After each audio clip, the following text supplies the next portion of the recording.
Hello, I'm Regdrin, and along with me is Jay, and I think I'm gonna give up this whole suicide thing, because, I mean, I got a rocket launcher. How am I gonna give something like that up? Oh wait, never mind. Very easily, very easily.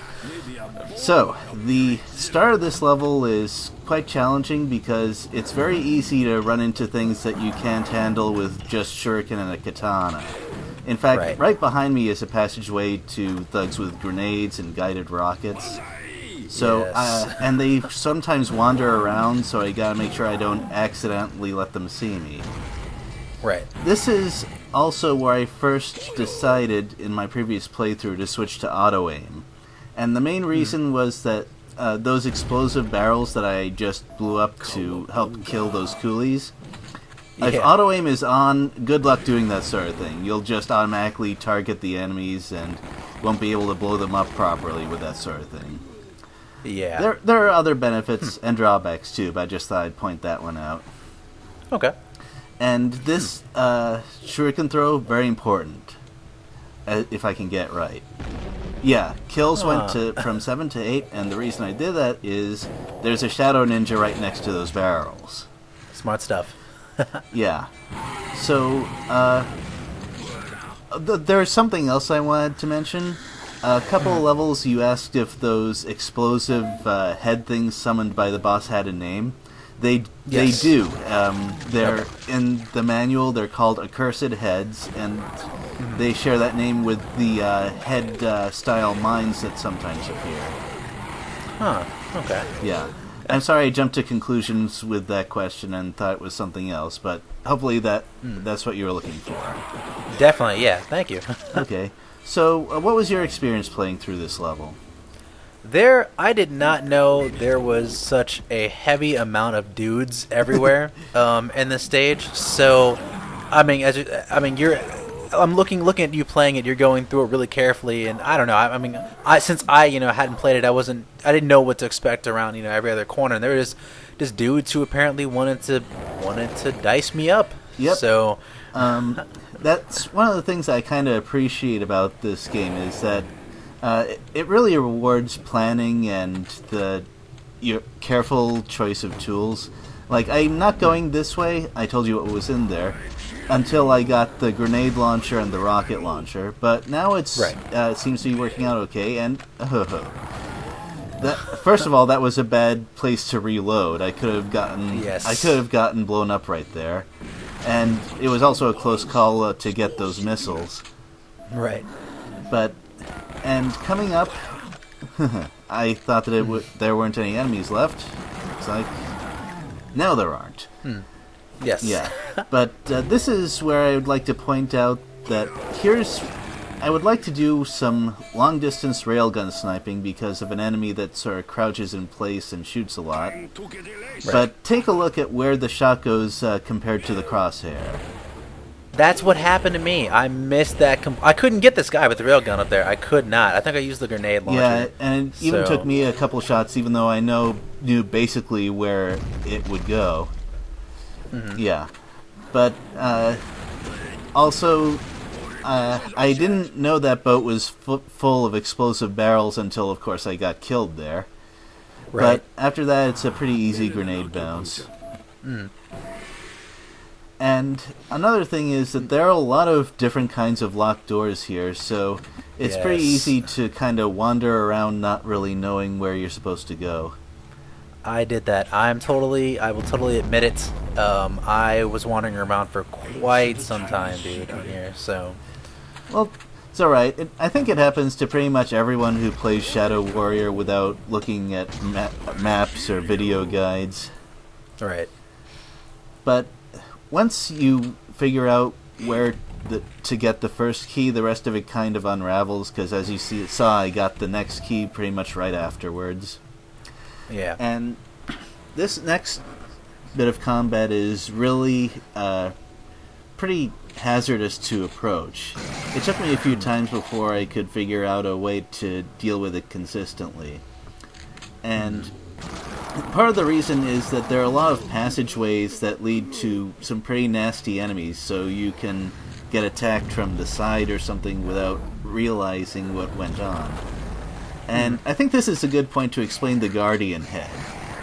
I mean, Yeah, you saw that I just completely demolished a Shadow Ninja with it. Yes. So it's, I mean, the main reason I like it is it's a very accurate weapon, which is also powerful and does not kill you when you use it close up. I also almost died from a grenade. Yes. Not exactly related. It has 2 other firing modes, which I don't really use.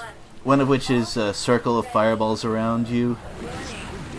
Seen that. And the third is actually pretty similar to the instant kill fireballs that the Shadow Ninjas throw at you. The main reason I don't use that mode is because it has sort of a minimum range, just like his version.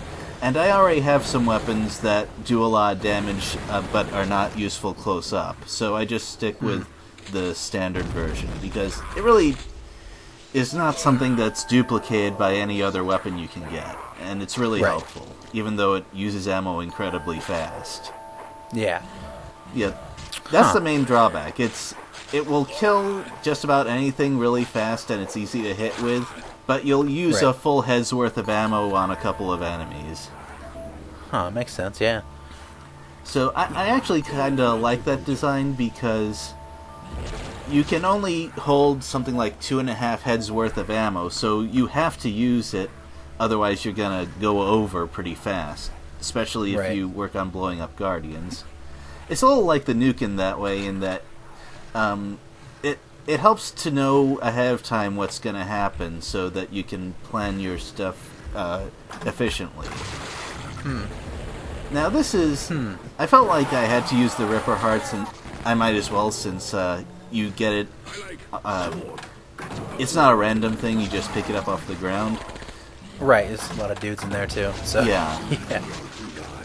But this is, I think, one of the drawbacks of the heart, in that it moves around on its own. You can't really direct it, so you don't always kill what you're aiming for when you use it.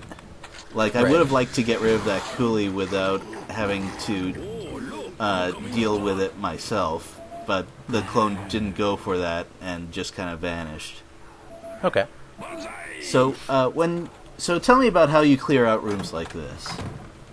Oh man. Well, before I even get into that, I have to say, and you may not agree with me on this, but how do you feel about the door system with having to look at the keyhole, put the key in the lock, and then open the door manually? Oh, I'm not a huge fan of that. I know why it's done, though. It's a holdover from Duke Nukem 3D, where the key is actually consumed when you use it like that, and that allowed the engine to have more keys than you could normally hold at a time, or at least more than it could display, so you could have all sorts of different kinds of keys.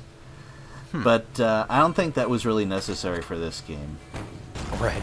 So many keys. Yeah, and also another thing I noticed, is it true that there are, like, officially, at least so far from what I've seen, there are officially 2 women that Lo Wang has not hit on in the game so far? Is the old lady, and also I guess the chicks who are, like, apparently trying to kill him with bow and arrows? Oh yeah. The ones Yeah. that try to shoot you, he doesn't try to hit on those.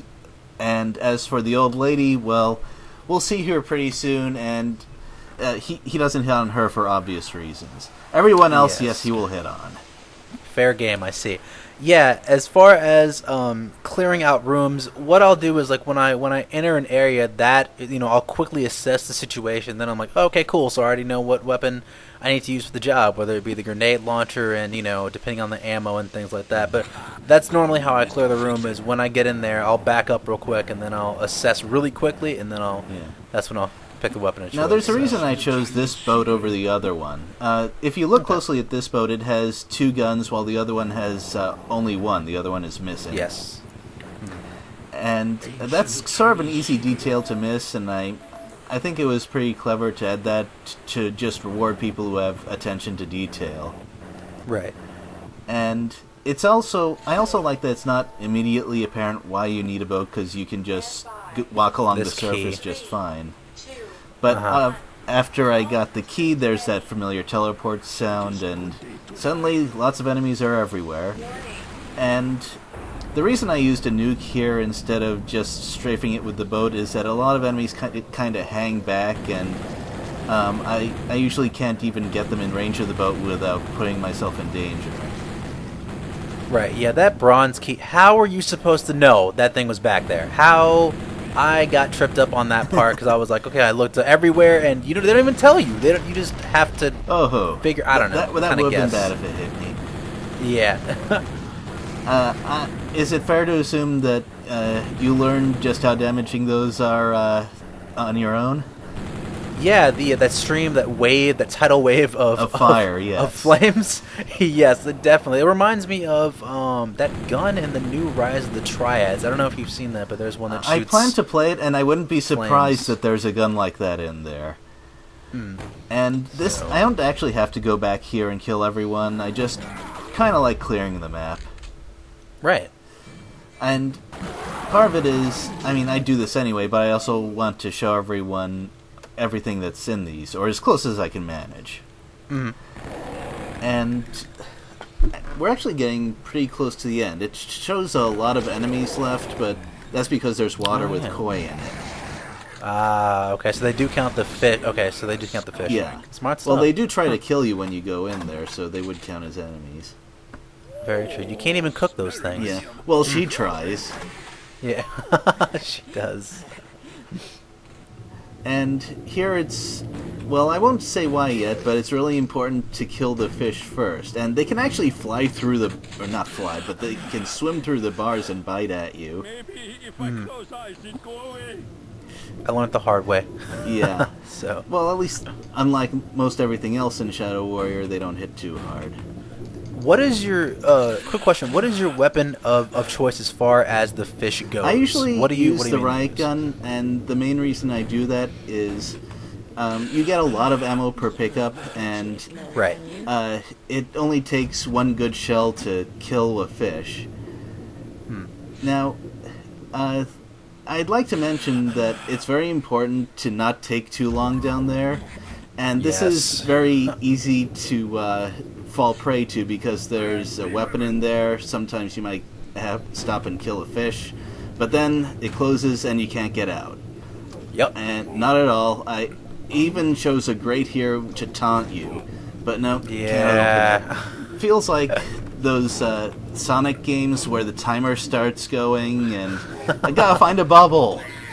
No save on those old school Sonic games. You're just done. So. Yeah. And I also noticed that, as far as I know, this is the only build engine game where you can go underwater, but there's no scuba gear item. There's one in Duke and there's one in Blood, but not this one. Right. And you can't stay underwater for that long either. And did you talk to that old lady a few times just to see what the sound files were for her? I did, and Lo Wang was not amused each time. So. Yeah, and the thing is, she isn't even that horribly ugly, and probably not as old as Lo Wang is. It's just the kind of guy he is. Right. And I have no problem with older women, so that's okay. Well, it looks like we're at the end of the level. So we'll see you next time. All right, later, everybody.